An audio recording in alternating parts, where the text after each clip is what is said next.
जब एक LCR circuit को एक ऑल्टरनेटिंग वोल्टेज सोर्स के साथ कनेक्ट किया जाता है तो इस ऑल्टरनेटिंग वोल्टेज सोर्स के एक खास एंगुलर फ्रीक्वेंसी में इस सर्किट में करंट सबसे ज़्यादा होता है। इसे रेजोनेंस कहा जाता है। तो आज के इस वीडियो में हम ये देखेंगे कि एक सीरीज LCR सर्किट में किस तरह से किस खास फ्रीक्वेंसी में जाकर ये रेजोनेंस बन रहा है।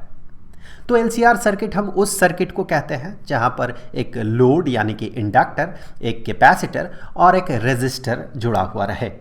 अगर ये सीरीज कॉम्बिनेशन में जुड़ा हुआ है जैसे कि यहाँ पर आपको दिख रहा है तो इसे हम सीरीज LCR कहते हैं। यहाँ पर ये जो इंडक्टर है इसका सेल्फ इंडक्टेंस L है, कैपेसिटर का कैपेसिटेंस C है और इस रेजिस्टर का रेजिस्टेंस R है। ये जो ऑल्टरनेटिंग वोल्टेज सोर्स है ये ऑल्टरनेटिंग वोल्टेज जनरेट कर रहा है।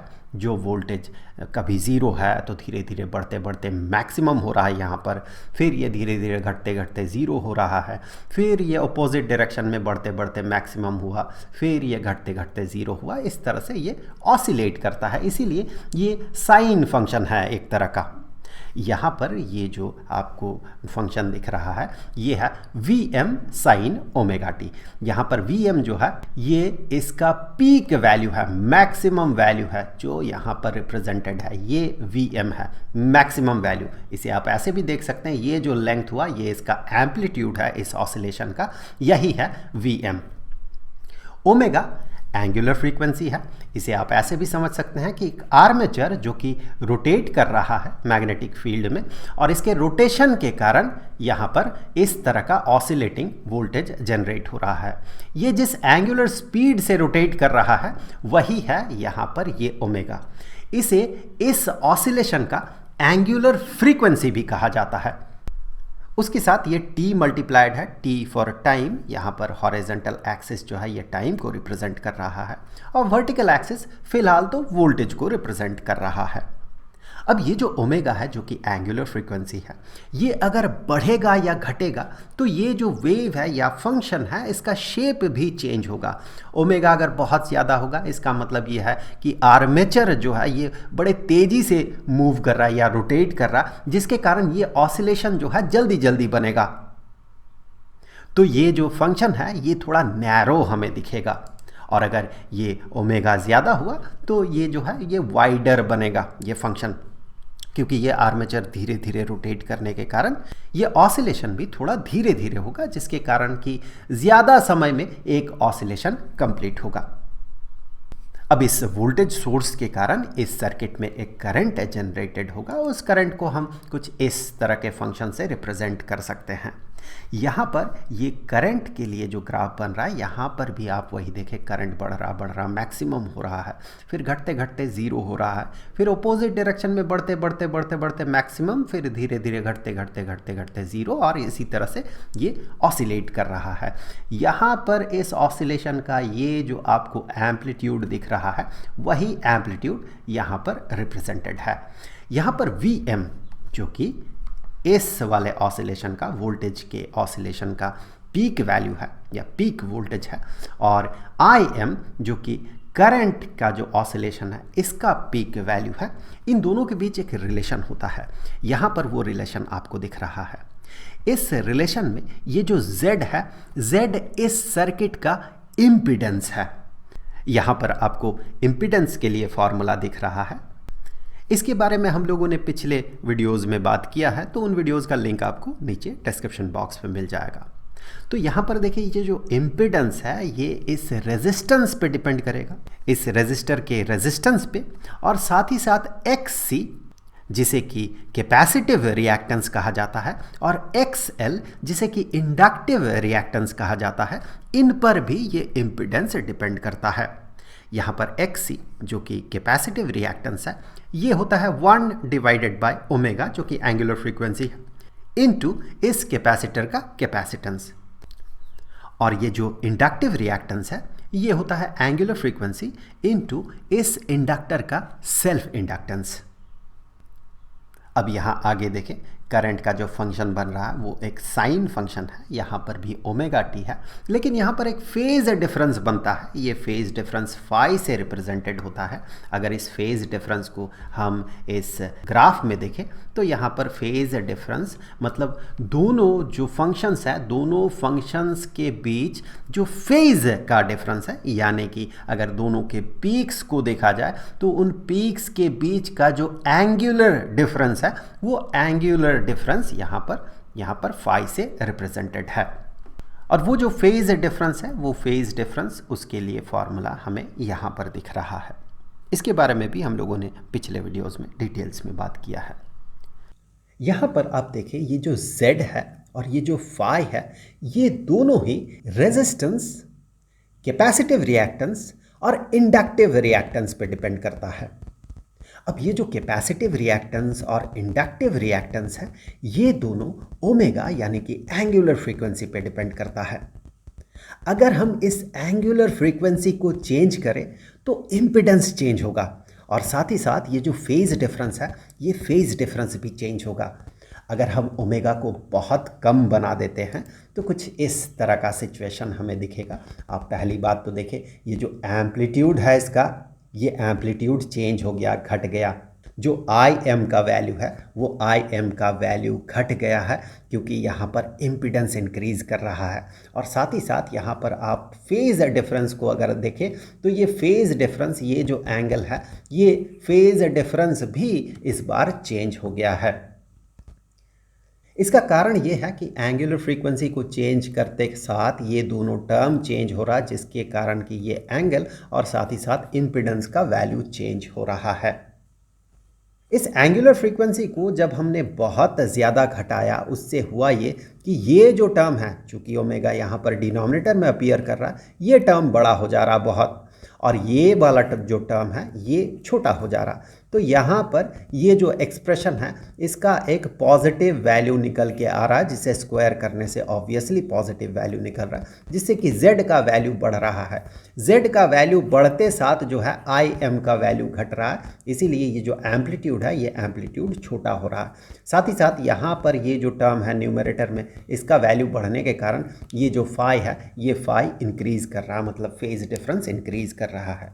वहीं पर अगर ओमेगा को हम बहुत ज़्यादा बढ़ा देते हैं, एंगुलर फ्रीक्वेंसी को हमने काफ़ी बढ़ा दिया, इसमें देखें क्या होगा कि ये ओमेगा जो है ये काफ़ी बड़ा होने के कारण ये जो टर्म है, चूँकि ओमेगा डिनोमिनेटर में अपीयर कर रहा है, ये छोटा होगा और ये जो टर्म है ये बड़ा हो जाएगा। तो ये एक नेगेटिव वैल्यू निकल के आएगा और नेगेटिव को भी स्क्वायर करने से पॉजिटिव ही बनता है। तो यहाँ पर z जो है ये काफ़ी बड़ा अगर नेगेटिव हुआ तो ये z भी बड़ा होगा, इम्पिडेंस भी बड़ा होगा और इम्पिडेंस के बड़ा होने के कारण आई एम जो है ये छोटा होगा। और साथ ही साथ यहाँ पर चूँकि XL बड़ा हो जाएगा तो यहाँ पर हमें एक नेगेटिव वैल्यू मिलेगा, तो हमें फाई का वैल्यू नेगेटिव मिलेगा। इसी के कारण पहली बात तो ये देखें, ये जो फेज़ डिफरेंस हो रहा है, फेज़ डिफरेंस को हमेशा वोल्टेज के साथ करंट का जो फेज़ डिफरेंस है उस हिसाब से नापा जाता है। तो यहाँ पर फाई हमें नेगेटिव मिलेगा। मतलब ऐसा कहा जाता है कि ये जो करंट का जो फंक्शन है ये वोल्टेज के फंक्शन के बाद शुरू हो रहा है। यहाँ से देखिए वोल्टेज का फंक्शन शुरू हो रहा, ज़ीरो है वहाँ पर, तो यहाँ करंट का फंक्शन जो है उसके बाद बढ़ना शुरू करता है, ज़ीरो से इंक्रीज़ करना शुरू करता है। या फिर ऐसे भी कहा जाता है कि करंट जो है वोल्टेज को लैग करता है, पीछे पीछे चलता है इस केस में। और एक बात यहाँ से निकाल सकते हैं हम लोग कि इस केस में भी यहाँ पर जो है ये एम्पलीट्यूड छोटा ही होगा, क्योंकि अब भी z जो है ये z काफ़ी बड़ा है। भले ही ये टर्म नेगेटिव हो, लेकिन नेगेटिव टर्म का स्क्वायर जो है सम पॉजिटिव वैल्यू होता है, इसीलिए z का एक काफ़ी बड़ा वैल्यू निकल के आता है। तो इस तरह से ओमेगा को चेंज करने से फाई और इम्पिडेंस चेंज होता है, लेकिन एक ख़ास ओमेगा यानी कि ख़ास एंगुलर फ्रीक्वेंसी में जाके एक ख़ास तरह की घटना होती है जिसे कि रेजोनेंस कहा जाता है। इस केस में क्या होता है, ये जो आई एम है, करंट का जो फंक्शन है उसका जो एम्पलीट्यूड है, इस केस में आई एम जो है ये मैक्सिमम होता है, सबसे ज़्यादा होता है। मतलब इस सर्किट में करंट सबसे ज़्यादा होगा और साथ ही साथ इन दोनों के बीच कोई भी फेज़ डिफरेंस नहीं होता, दोनों सेम फेज़ में रहता है। इसका मतलब ये भी है कि जब जब वोल्टेज बढ़ रहा है तब तब करंट भी बढ़ रहा है। वोल्टेज जब मैक्सिमम में पहुंच रहा, करंट भी मैक्सिमम में पहुंच रहा। वोल्टेज जिस तरह से डिक्रीज़ कर रहा है जिस रेट से, करंट भी उसी रेट से डिक्रीज़ करते करते एक ही साथ ज़ीरो हो रहा, एक ही साथ अपोजिट डायरेक्शन में ये अपना वैल्यू बना रहा है। इसी को कहा जाता है सेम फेज में है। इसी घटना को रेजोनेंस कहा जाता है। अब ये देखिए, ये खास फ्रीक्वेंसी में जाके ऐसा होगा। कौन से फ्रीक्वेंसी में जाके ऐसा होगा? जब XC और XL का वैल्यू सेम हो जाएगा। ऐसा होते साथ क्या होगा? देखिए, ये टर्म जो है, ये टर्म ज़ीरो बन जाएगा। ये टर्म ज़ीरो बनते साथ इम्पीडेंस का वैल्यू मिनिमम होगा और इसका वैल्यू R के बराबर हो जाएगा। बिकॉज R² + 0 = R² और R² का स्क्वायर रूट होता है R। लेकिन बाकी केसेस में जब XC - XL का वैल्यू चाहे पॉजिटिव आए या फिर नेगेटिव आए, उन सारे केसेस में ये जो टर्म है, ये टर्म नॉन ज़ीरो टर्म होगा और ये टर्म पॉजिटिव टर्म बन जाएगा। चाहे नेगेटिव हो या पॉजिटिव हो, उसे स्क्वायर करने से वो पॉजिटिव बन जाता है। अब R² के साथ एक पॉजिटिव टर्म अगर हम ऐड करके फिर स्क्वायर रूट पता करें तो Z का वैल्यू R से बड़ा ही आएगा उस केस में। तो ये एक स्पेशल सिनेरियो है, जिस स्पेशल सिनेरियो में जाकर ये जो Z का वैल्यू है, Z का वैल्यू मिनिमम हो रहा है। इस स्पेशल एंगुलर फ्रीक्वेंसी को हम एक नाम देते हैं, चलिए ω0। और चूंकि इसी केस में रेजोनेंस हो रहा है तो इस एंगुलर फ्रीक्वेंसी को रेजोनेंट फ्रीक्वेंसी कहा जाता है। So this is resonant frequency. जिस फ्रीक्वेंसी में, जिस एंगुलर फ्रीक्वेंसी में रेजोनेंस हो रहा है उसे रेजोनेंट फ्रीक्वेंसी कहा जाता है। इस केस में क्या होगा? ये रेजोनेंट फ्रीक्वेंसी में जो है करंट मैक्सिमम होगा। Im इज मैक्सिमम, सबसे ज़्यादा होगा। यहाँ पर देखें Im एम्पलीट्यूड है, ये एम्पलीट्यूड सबसे ज़्यादा हो रहा है। और इस केस में हम इस पीक करंट को हम नाम देते हैं I sub m और सुपरस्क्रिप्ट में हम मैक्स लगा देते हैं। मतलब Im इस ऑसिलेशन का मैक्सिमम करंट है, ठीक है, मान रहे हैं, लेकिन वो फ्रीक्वेंसी के चेंज करते साथ वो भी चेंज करता है। ये एक खास सिचुएशन है, सिनेरियो है, जहां पर वो Im मैक्सिमम हो रहा है, इसीलिए Im और सुपरस्क्रिप्ट में हम मैक्स लगाते हैं। तो ये सिचुएशन कब आता है? जब ये जो कैपेसिटिव रिएक्टेंस है ये इंडक्टिव रिएक्टेंस के बराबर हो जाए। इस केस में हम ये पाते हैं कि ये जो इम्पीडेंस है ये रेजिस्टेंस के बराबर हो जाता है। और साथ ही साथ हम ये भी पाएंगे यहाँ पर जो पीक करंट होगा इस केस में, यहाँ पर ये जो इसका एम्पलीट्यूड है जिसे कि Im मैक्स से हम डिनोट करेंगे, क्योंकि इस केस में Im जो है ये मैक्सिमम है, ये बराबर हो जाता है Vm डिवाइडेड बाय R के, क्योंकि इस केस में इम्पीडेंस जो है इस रेजिस्टर का रेजिस्टेंस के बराबर हो जाता है। हाँ, हम ये मान रहे हैं कि ये जो इंडक्टर है, इस इंडक्टर का अपना कोई रेजिस्टेंस है नहीं। अब देखिए यहाँ पर इस सिचुएशन में जब XC और XL बराबर हो जाएगा उस समय हमें किस तरह का एक्सप्रेशन मिलेगा? XC के लिए हम कहेंगे 1 डिवाइडेड बाय ω_C। यहाँ पर ओमेगा एक खास ओमेगा है, खास फ्रीक्वेंसी है जिसे कि रेजोनेंट फ्रीक्वेंसी कहा जाता है, into capacitance that is equal to, यहाँ से देखिए XL के लिए हम कहेंगे resonant frequency into self inductance. तो यहाँ दोनों से अगर हम यहाँ पर ω0 दोनों साइड में मल्टीप्लाई करें और L को डिवाइड कर दें, तो इस साइड को मैं पहले लिख रहा हूँ, तो यहाँ पर ω0² और that is equal to 1 divided by LC। तो इसी को हम ऐसे रिप्रेजेंट कर सकते हैं, जो रेजोनेंट फ्रीक्वेंसी है that is equal to 1 divided by √LC। मतलब रेजोनेंट फ्रीक्वेंसी जो है इस इंडक्टर के सेल्फ इंडक्टेंस और इस कैपेसिटर के कैपेसिटेंस पे डिपेंड करता है। यहाँ पर हमें जो ग्राफ ये दिख रहा है, इस ग्राफ में ये जो एक्सिस है, ये एक्सिस हॉरिजॉन्टल एक्सिस ओमेगा को रिप्रेजेंट कर रहा है, एंगुलर फ्रीक्वेंसी को रिप्रेजेंट कर रहा है, और ये जो है ये करंट का मैक्सिमम वैल्यू को या पीक करंट को रिप्रेजेंट कर रहा है।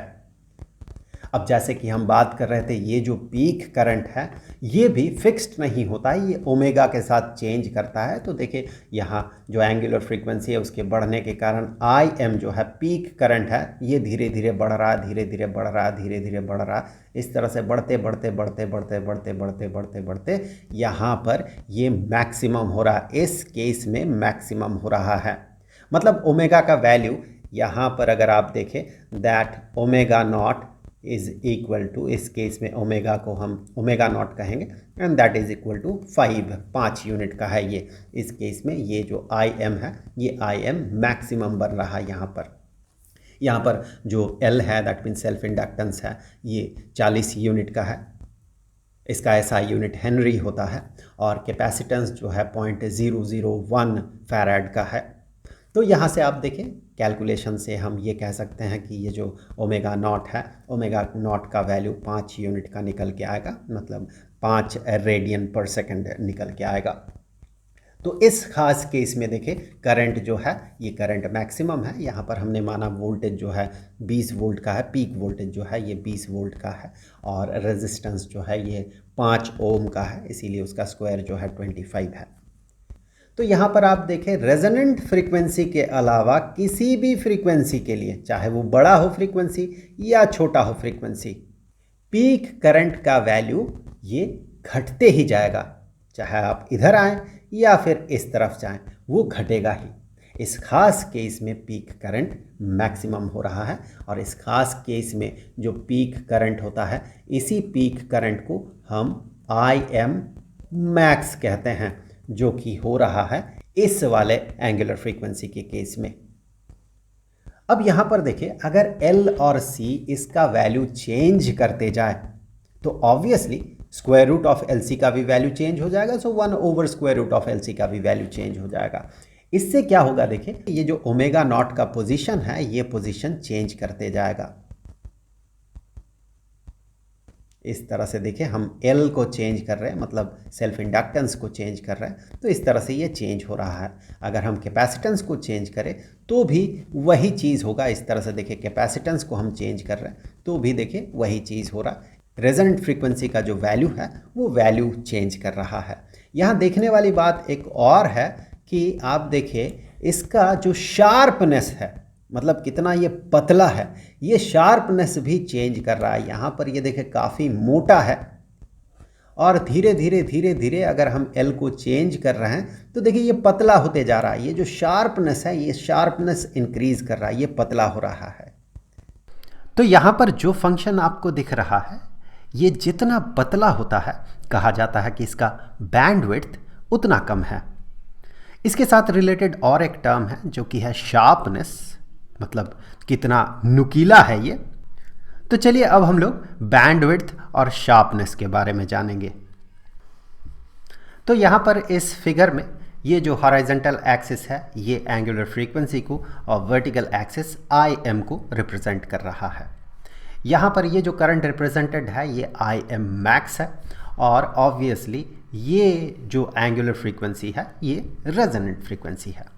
अगर इसका विड्थ हमें पता करना है तो हमें एक दूसरा आई एम चूज़ करना होगा, क्योंकि सिर्फ आई एम मैक्स जो कि एक पॉइंट में एग्जिस्ट करता है इसे लेकर हम इसका विड्थ नहीं पता कर सकते हैं।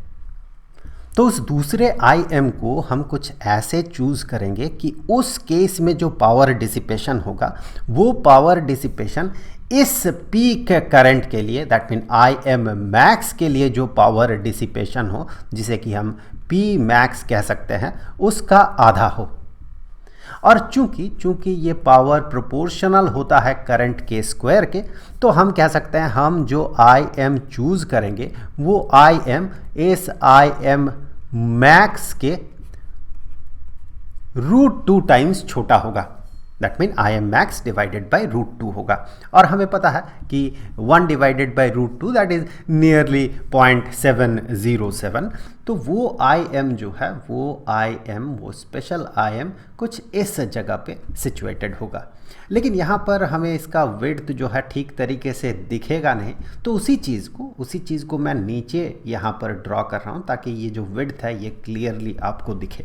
लेकिन इसका जो ओरिजिनल पोजीशन है ये 70% मार्क के आसपास होगा। अब देखिए यहाँ पर हमें दो पॉइंट्स मिल रहा है, एक तो पॉइंट यहाँ पर और दूसरा पॉइंट यहाँ पर। इन दोनों पॉइंट्स के बीच का जो ये विड्थ है इसी को बैंड विड्थ कहा जाता है। अब यहाँ से हम क्या करते हैं, ये जो पॉइंट है इस पॉइंट में जो स्पेसिफिक ओमेगा होगा, एंगुलर फ्रीक्वेंसी होगा, उस स्पेसिफिक एंगुलर फ्रीक्वेंसी को हम एक नाम दे देते हैं, let us say that is omega 1। और यहाँ पर ये जो दूसरा एंगुलर फ्रीक्वेंसी है ये इसे हम चलिए नाम दे देते हैं ओमेगा 2। और इन दोनों के बीच का जो गैप है, ये वाला जो डिस्टेंस है, इसी को बैंडविड्थ कहा जाता है। फिलहाल तो हम क्या करते हैं, यहाँ पर ये जो विड्थ है इसे डेल्टा ओमेगा नाम देते हैं और यहाँ पर ऑब्वियसली ये भी डेल्टा ओमेगा के बराबर ही होगा। तो यहाँ से हम कह सकते हैं कि omega 1 is equal to omega not plus delta omega, और ये ओमेगा 2 जो है that is equal to omega naught minus delta omega. तो यहाँ पर जो है ये जो टोटल विड्थ है, ये जो विड्थ है that width is equal to 2 delta omega, 2 delta omega, और इसी को बैंड विड्थ कहा जाता है। यही है बैंड विड्थ। तो ये फंक्शन जितना चौड़ा होगा, जितना मोटा होगा, ये बैंड विड्थ उतना ज़्यादा होगा। अब यहाँ से एक कॉन्सेप्ट आता है शार्पनेस का, लेकिन शार्पनेस से पहले चलिए ब्लंटनेस, जो कि ऑब्वियसली टेक्निकल टर्म नहीं है लेकिन सिर्फ समझने के लिए हम इस टर्म को इंट्रोड्यूस करते हैं। चलिए, वो है ब्लंटनेस। ब्लंटनेस, नुकीला का उल्टा होता है ब्लंट, मतलब ये कितना कम नुकीला है। तो ये जो ब्लंटनेस है, अगर हम शार्पनेस के साथ इंटर रिलेट करते हुए उसी के जैसे टर्म ब्लंटनेस को इंट्रोड्यूस करें तो हम कहेंगे इसका band width per unit angular frequency ये होगा ब्लंटनेस। सो यहाँ पर डिवाइडेड बाय हम कह सकते हैं कि जो रेजोनेंट फ्रीक्वेंसी है, जो रेजोनेंट फ्रीक्वेंसी है, तो ये ब्लंटनेस ये इंडिकेट कर रहा है ये कितना कम शार्प होगा। ज़्यादा शार्प मतलब कम ब्लंट, कम शार्प मतलब ज़्यादा ब्लंट। अब इस हिसाब से आगे अगर हम शार्पनेस को डिफाइन करें तो शार्पनेस कहा जाएगा ऑब्वियसली इसी का रेसिप्रोकल होगा। तो हम कहेंगे that is equal to resonant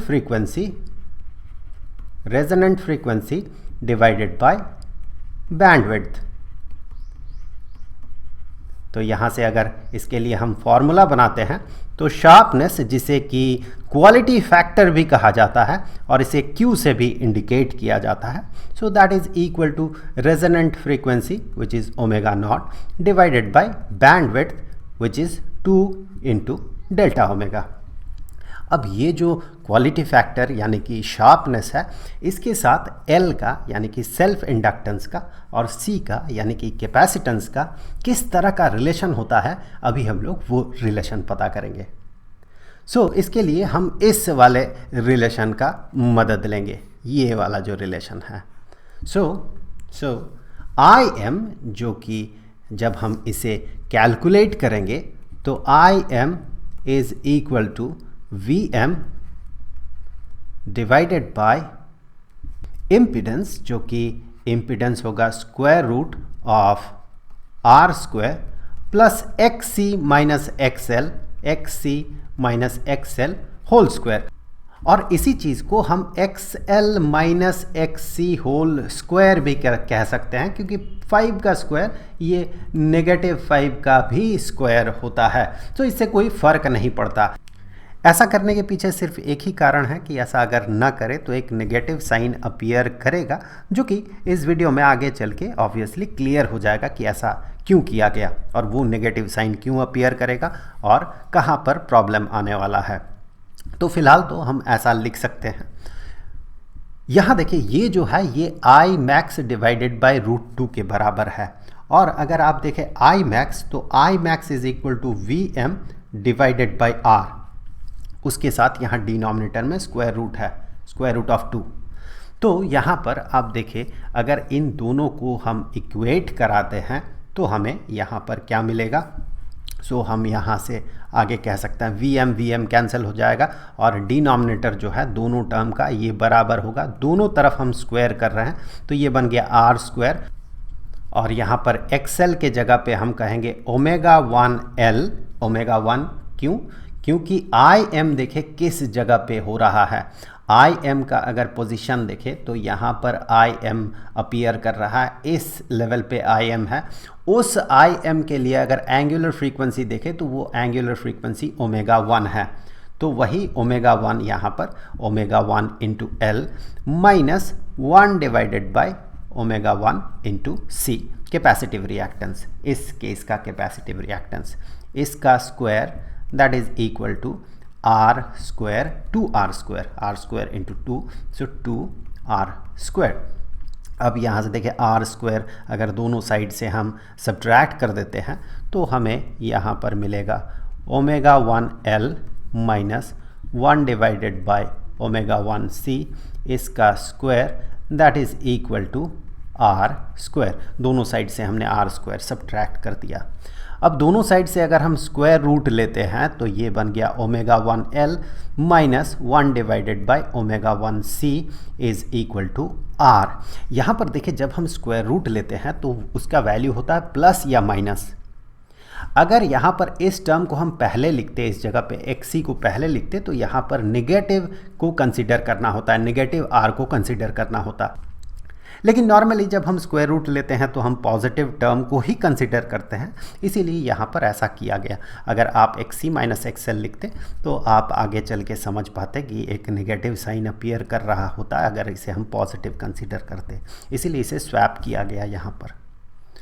अब देखिए यहाँ पर ये जो ओमेगा 1 है इसे हम कह सकते हैं omega not plus delta omega. So उसी वैल्यू को यहाँ पर अगर हम सब्सटीट्यूट करते तो ये बन गया omega not plus delta omega into L minus 1 divided by omega not plus delta omega into C and that is equal to R. यहाँ पर हम क्या करते हैं ओमेगा नॉट को कॉमन आउट कर लेते हैं। सो यहाँ से ये बन गया ओमेगा नॉट एल, तो ये बन जाएगा 1, ओमेगा नॉट अगर कॉमन आउट हो गया तो 1 plus delta omega divided by omega not, delta omega divided by omega naught minus, अब डिनोमिनेटर में भी यहाँ ओमेगा नॉट बाहर निकालते हैं सेम वे, तो यहाँ पर ये बन जाएगा 1 plus delta omega divided by omega naught and that is equal to R.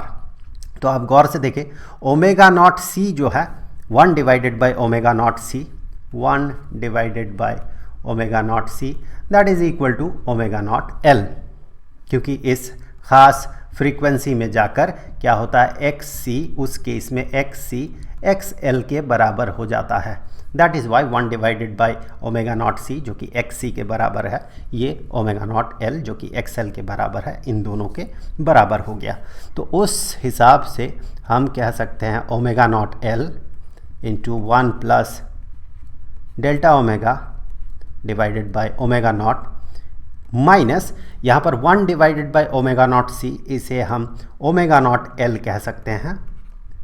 तो यहाँ पर डिनोमिनेटर वाला term 1 plus delta omega divided by omega not. इस चीज़ को हम न्यूमरेटर में भी लिख सकते हैं। न्यूमरेटर में अगर हम लिखेंगे तो नेगेटिव पावर के हिसाब से लिखना होगा हमें। सो ये हो जाएगा 1 plus delta omega divided by omega naught to the power -1 and that is equal to R. अब देखिए यहाँ पर इस टर्म को अगर हम एक्सपैंड करते हैं तो हमें क्या मिलेगा यहाँ पर। सो इस टर्म को एक्सपैंड करने से पहले बाकी टर्म्स को लिख लेते हैं। सो इस टर्म को जब हम एक्सपैंड करेंगे तो ये बन जाएगा 1 minus delta omega divided by omega not, फिर इसके आगे हायर डिग्री वाला टर्म रहेगा। चूँकि यहाँ पर ओमेगा डेल्टा ओमेगा जो है ये डेल्टा ओमेगा बहुत छोटा है ओमेगा नॉट से, या फिर आप ऐसे भी कह सकते हैं कि delta omega divided by omega not it is much less than 1, जिसके कारण कि हायर ऑर्डर जो वैल्यूज़ होंगे, हायर डिग्री वाले जो टर्म्स होंगे वो नेग्लिजिबली स्मॉल हो जाएगा, जिसके कारण हम इसे इग्नोर कर सकते हैं। आगे के जो भी टर्म्स है इन टर्म्स को हम इग्नोर कर सकते हैं। सो यहाँ से ये बराबर हो गया r। अगर हम ओमेगा नॉट एल को कॉमन आउट करते हैं तो हमें मिलेगा 1 plus this term minus 1 plus this term, तो ये हो गया 2 into delta omega divided by omega naught which is equal to r। आप गौर से देखें, इसी का जो रेसिप्रोकल है ये होगा शार्पनेस ऑफ दिस रेजोनेंस। तो ऑब्वियसली हम इस ओमेगा नॉट को कैंसिल नहीं करेंगे, बल्कि इस टर्म को हम ज्यों का त्यों रखेंगे, फिर आगे चल के इसका रेसिप्रोकल कंसिडर करेंगे, and that is equal to r divided by omega naught L.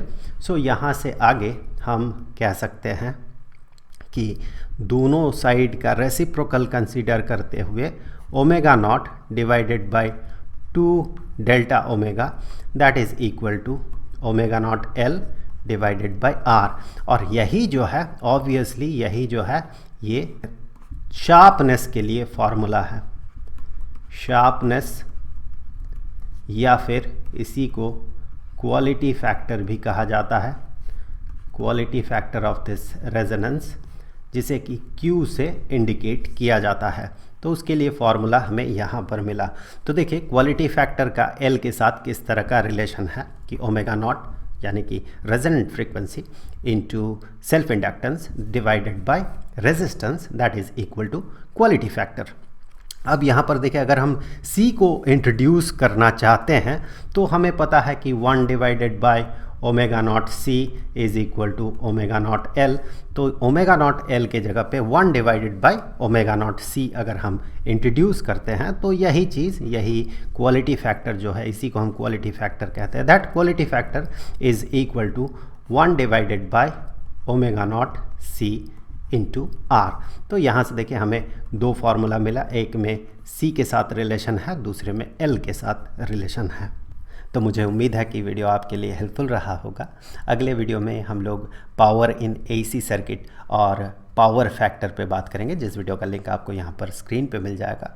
और पूरा जो प्लेलिस्ट है स्टैंडर्ड 12th के लिए ऑल्टरनेटिंग करंट चैप्टर का पूरा प्लेलिस्ट, उसका लिंक आपको नीचे डिस्क्रिप्शन बॉक्स में मिलेगा। तो जल्द मिलते हैं अगले वीडियो में, तब तक के लिए खुश रहें। Good bye.